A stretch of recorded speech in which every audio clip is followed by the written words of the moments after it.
আসসালামু আলাইকুম। গিয়েছিলাম রথমেলা গাজীপুর।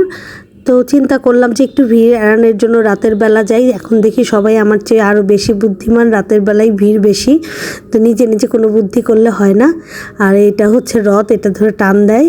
আর অনেক খেলনা, কসমেটিক, সব কিছুর দোকান, চুড়ি, কাচের জিনিস, এই যে থালা বাসন, সব কিছুর দোকান।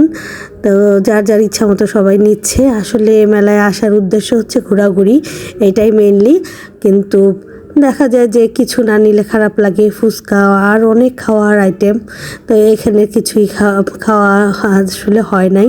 এই যে বড় বড় মিষ্টি, আর এখান থেকে টকটক গন্ধ আসছে, যে পরিমাণ গরম পড়েছে।